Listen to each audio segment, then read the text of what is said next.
देशातील विविध राज्यांमध्ये पावसानं अक्षरशः धुमाकूळ घातल्याचं आपल्याला पाहायला मिळालं। नदी नाले ओसांडून वाहू लागले, मोठी जीवितहानी झाली, रस्ते देखील जाम झाल्याचं आपल्याला पाहायला मिळालं, दरडी कोसळल्या, ढगफुटी देखील झालेल्या आहेत। अशातच आणखी एक भर टाकणारी बातमी आपल्याला पाहायला मिळतेय। काय आहे ही बातमी, कुठं घडलेला आहे हा प्रकार, सविस्तर जाणून घेऊयात। त्याआधी तुम्ही जर HPN मराठी न्यूज चॅनल पहिल्यांदाच पाहत असाल आणि अजूनही चॅनलला सबस्क्राइब केलेलं नसेल तर नक्की सबस्क्राइब करा, जेणेकरून आमचे अपडेट्स लवकरात लवकर तुमच्यापर्यंत पोहोचतील।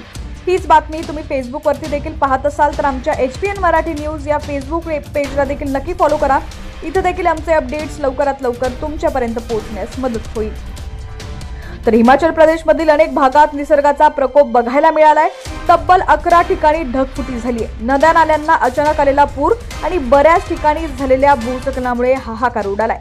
राज्यातील वेगवेगळ्या भागात घडलेल्या या घटनात 10 जणांचा मृत्यू झालाय, 30 जण बेपत्ता असून यात एकाच घरातील 6 जणांचा समावेश आहे। सगळ्यात जास्त कहर मंडी जिल्ह्यात झालाय।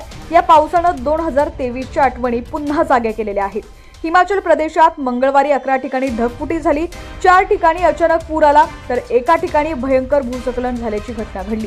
यात सर्वात जास्त फटका मंडी जिल्ह्याला बसलाय। मंडी जिल्ह्यात जनजीवन विस्कळीत झालेलं असून 24 तासांमध्ये 253.8 मिलीमीटर पाऊस पडलाय। प्रशासकीय अधिकाऱ्यांनी दिलेल्या माहितीनुसार मंगळवारी म्हणजेच 1 जुलैला दिवसभरात 11 ठिकाणी ढगफुटी झाली आहे। यात 7 ठिकाणी मंडी जिल्ह्यात, यातली 7 ठिकाणं जी आहेत ती मंडी जिल्ह्यातली आहेत। अचानक आलेल्या पुरामुळे प्रचंड नुकसान झालंय। शेकडो झाडं उन्मळून पडलेली आहेत आणि वाहून देखील गेलेली आहेत। पुराच्या पाण्यात अनेक जण वाहून गेलेले आहेत।